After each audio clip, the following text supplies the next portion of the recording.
Okay, it's starting. So chapter 2 is called June. And remember, that's our other protagonist. So this is the girl whose brother was killed by who she thinks is Day. 1,347 hours, Drake University, Battaglia sector, 72 degrees Fahrenheit indoors. I'm sitting in my dean secretary's office. Again. On the other side of the frosted glass door, I can see a bunch of my classmates, seniors, all at least 4 years older than me, hanging around in an attempt to hear what's going on. Several of them saw me being yanked out of our afternoon drill class. Today's lesson, how to load and unload the XM 621 rifle by a menacing pair of guards. And whenever that happens, the news spreads all over campus. Do you guys remember the Drake University? That's one of the universities that when you score the highest, that's one of the ones that you get to go to. So there are 3. Is that what you were going to say? Whoever has their hand up. No, I was just gonna say, are the schools, is that the only thing they teach in the schools, how to become a guard? That's a good question. I don't know yet, but it seems like that's what she is learning in this school at Drake. So we'll see. That's a good question. Keep that in mind. The Republic's favorite little prodigy is in trouble again. The office is quiet except for the faint hum coming from the dean secretary's computer. I've memorized every detail of this room. Hand-cut marble floors imported from Dakota, 324 plastic square ceiling tiles, 20 feet, 20 feet of gray drapes hanging to either side of the glorious elector's portrait on the office's back wall, a 30-inch screen on the side wall with the sound muted and a headline that reads, Traitors Patriots Group Bombs Local Military Station Kills 5, followed by Republic Defeats Colonies in Battle for Hillsborough. Arisna Whitaker, the dean's secretary herself, is seated behind her desk, tapping on its glass, no doubt typing up my report. This will be my 8th report this quarter. I'm willing to bet I'm the only Drake student who's ever managed to get 8 reports in 1 quarter without being expelled. Injured your hand yesterday, Miss Whitaker? I say after a while. She stops typing to glare at me. What makes you think that, Miss Iparis? The pauses in your keystrokes are off. You're favoring your left hand. Miss Whitaker sighs and leans back in her chair. Yes, June, I twisted my wrist yesterday in a game of kiva ball. Sorry to hear it. You should try to swing more from your arm and not from your wrist. I'd meant this simply to be a statement of fact, but it sounded sort of taunting and doesn't seem to have made her any happier. Let's get something straight, Miss Iparis, she says. You may think you're very smart. You may think your perfect grades earned you some sort of special treatment. You may even think you have fans at this school. What with all this nonsense?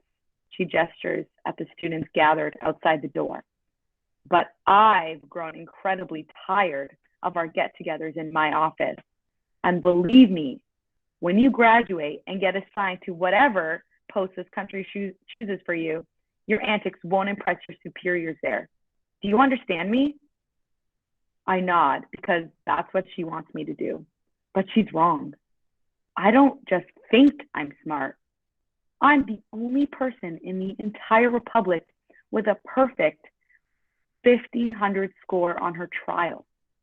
I was assigned here to the country's top university at 12, 4 years ahead of schedule. Then I skipped my sophomore year here. I've earned perfect grades at Drake for 3 years. I am smart. I have what the Republic considers good genes, and better genes make for better soldiers, make for a better chance of victory against the colonies, my professors always say. And if I feel like my afternoon drills aren't teaching me enough, about how to climb walls while carrying weapons, then, well, it wasn't my fault. I had to scale the side of a 19-story building with an XM621 gun strapped to my back. It was self-improvement for the sake of my country. Rumor has it that day once scaled 5 stories in less than 8 seconds. If the Republic's most wanted criminal can pull that off, then how are we ever going to catch him if we're not just as fast? And if we can't even catch him, how are we going to win the war? Miss Whitaker's desk beeps 3 times. She holds down a button. Yes? Captain Matthias Icarus is outside the gate, a voice replies. He's here for his sister. Good, send him in. She releases the button and points a finger at me. I hope that brother of yours starts doing a better job of minding you, because if you end up in my office one more time this quarter, Matthias is doing a better job than our dead parents, I reply, maybe more sharply than I intended. We fall into an uncomfortable silence. Finally, after what seems like an eternity, I hear a commotion out in the hall. The students pressed against the door's glass abruptly disperse, and their shadows move aside to make room for a tall silhouette. My brother. As Matthias opens the door and steps inside, I can see some girls out in the hall stifling smiles behind their hands. But Matthias fixes his full attention on me. We have the same eyes, black with a gold glint, the same long lashes and dark hair. The long lashes work particularly well for Matthias. Even with the door closed behind him, I can still hear the whispers and giggles from outside. It looks like he came from his patrol duty straight to my campus. He's decked out in his full uniform, black officer coat with double rows of gold buttons, gloves, neoprene spectral lining, captain rank embroidery, shining epaulets on his shoulders, forming formal military hat, black trousers, polished boots. My eyes met his. He's furious. Miss Whitaker gives Matthias a brilliant smile. Ah, Captain, she exclaims. It's a pleasure to see you. Matthias taps the edge of his hat in a polite salute. It's unfortunate it's under these circumstances again, he replies. My apologies. Not a problem, Captain. The dean's secretary waves her hand dismissively. What a brown-noser, especially after what she just said about Matthias. It's hardly your fault. Your sister was caught scaling a high-rise during her lunch hour today. She'd wandered 2 blocks off campus to do it. As you know, students are to use only the climbing walls on campus for physical training, and leaving the campus in the middle of the day is forbidden. Yes, I'm aware of that, Matthias interrupts, looking at me out of the corner of his eye. I saw the helicopters over Drake at noon and had a suspicion June might have been involved. There'd been 3 helicopters. They couldn't get me off the side of the building by scaling it themselves, so they pulled me off with a net. Thank you for your help, Matthias says to the dean's secretary. He snaps his fingers at me, my cue to get up. When June returns to campus, she'll be on her best behavior. I ignore Miss Whitaker's false smile as they follow my brother out of the office and into the hall. Immediately, students hurry over. June, a boy named Dorian says as he tags alongside us. He'd asked me, unsuccessfully, to the annual Drake Ball 2 years in a row. Is it true? How high did you get up? How high up did you get? Matthias cuts him off with a stern look. June's heading home. Then he puts a hand firmly on my shoulder and guides me away from my classmates. I glance behind me and manage a smile for them. 14 floors, I call back. That gets them buzzing again. Somehow, this has become the closest relationship I have with the other Drake students. I am respected, discussed, gossiped about, not really talked to. Such is the life of a 15-year-old senior in a university meant for 16 and up. Matthias doesn't say another word as we make our way down the corridors, past the manicured lawns of the central quad and the glorious elector's statue, and finally through one of the indoor gyms. We pass by the afternoon drills I'm supposed to be participating in. I watch my classmates run along a giant track surrounded by a 360-degree screen simulating some desolate warfront road. They're holding their rifles out in front of them, attempting to load and unload as fast as they can while running. At most other universities, there wouldn't be so many student soldiers, but at Drake, almost all of us are well on our way to career assignments in the Republic's military. A few others are tapped for politics and Congress. Some are chosen to stay behind and teach. But Drake is the Republic's best university, and seeing as how the best are always assigned into the military, our drill room is packed with students. By the time we reach one of Drake's outer streets and I climb into the back seat of our waiting military jeep, Matthias can barely contain his anger. Suspended for a week? Do you want to explain this to me? He demands. I get back from a morning of dealing with the Patriot rebels, and what do I hear about? Helicopters 2 blocks from Drake. A girl scaling a skyscraper. I exchange a friendly look with Thomas, the soldier in the driver's seat. Sorry, I mutter. Matthias turns around from his place in the passenger seat and narrows his eyes at me. What the hell were you thinking? Did you know you'd wandered right off campus? Yes. Of course. You're 15. You went 14 floors up.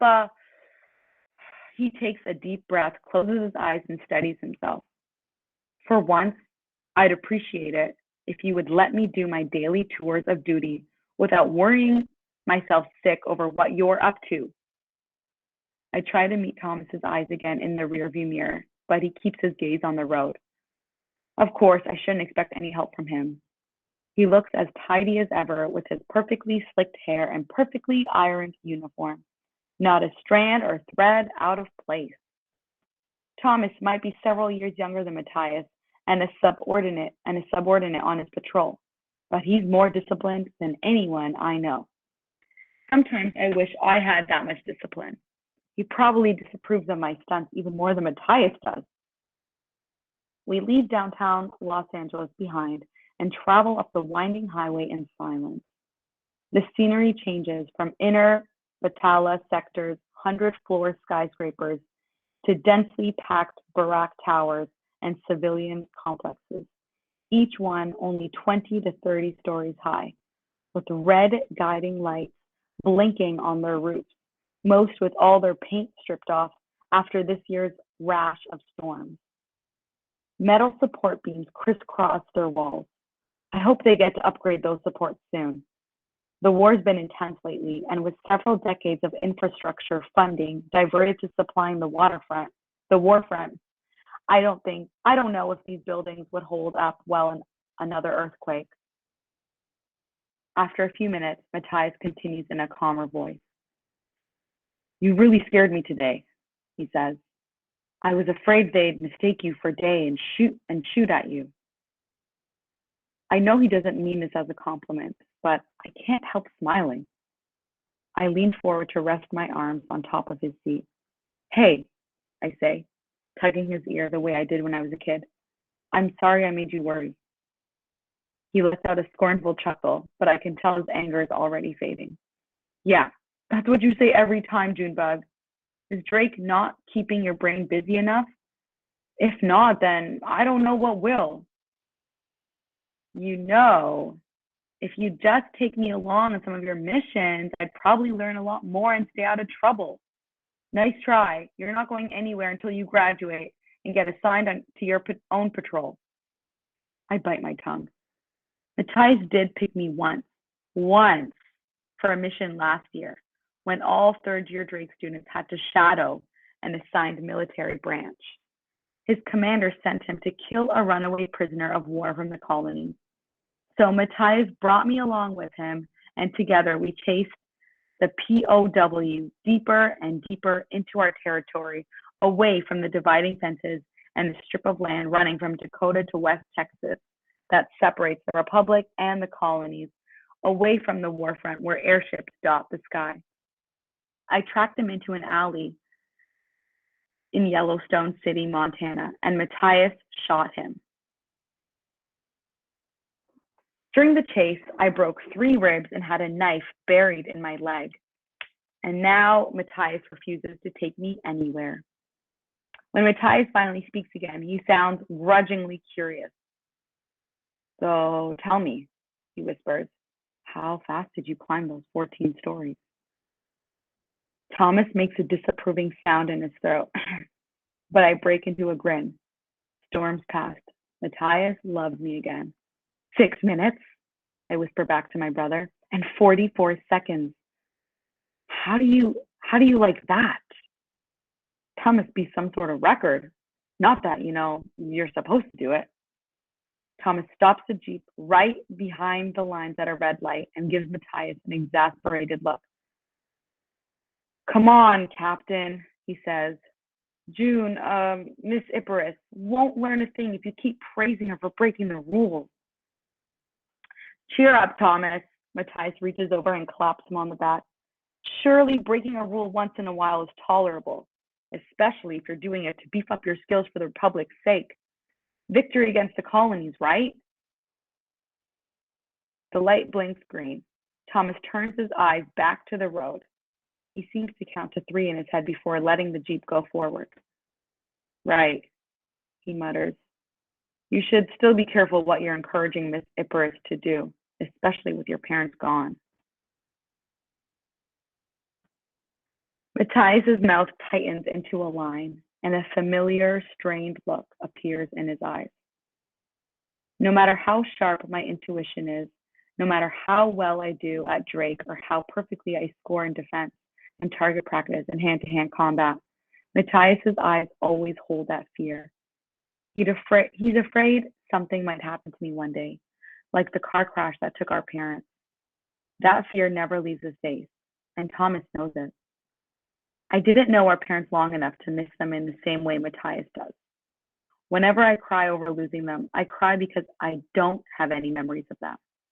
Just hazy recollections of long adult legs shuffling around our apartment and hands lifting me from my high chair. That's it. Every other memory from my childhood, looking out into the auditorium as I receive an award, or having soup made for me when I'm sick, or being scolded or tucked into bed, those are with Matthias. We drive past half of Batala sector and through a few poor blocks. Can't these street beggars stay a little farther from our Jeep? Finally, we reach the gleaming, terraced high-rises of Ruby, and we're home. Matthias gets out first. As I follow, Thomas gives me a small smile. See you later, Miss Icarus, he says, tipping his hat. I stopped trying to convince him to call me June. He'll never change. Still, it's not so bad being called something proper. Maybe when I'm older, Matthias doesn't faint at the idea of me dating. Bye, Thomas. Thanks for the ride. I smile back at him before stepping out of the Jeep. Matthias waits until the door has slammed shut before turning to me and lowering his voice. I'll be home late tonight, he says. There's that tension in his eyes again. Don't go out alone. News from the war front is they're cutting power to residences tonight to save energy for the airfield bases. So stay put, okay? The streets will be darker than usual. My heart sinks. I wish the Republic would hurry up and win this war already so that for once we might actually get a whole month of nonstop electricity. Where are you going? Can I come with you? I'm overseeing the lab at Los Angeles Central. They're delivering vials of some mutated virus there. It shouldn't take all night. And I already told you, no mission. Matthias hesitates. I'll be home as early as I can. We have a lot to talk about. He puts his hands on my shoulders, ignores my puzzled look, and gives me a quick kiss on my forehead. Love you, Junebug, he says, his trademark goodbye. He turns to climb back into the Jeep. I'm not going to wait up for you, I call after him. But by now he's already inside and the Jeep's pulling away with him inside of it. Be careful, I murmur, but it's pointless to say now. Matthias is too far away to hear me.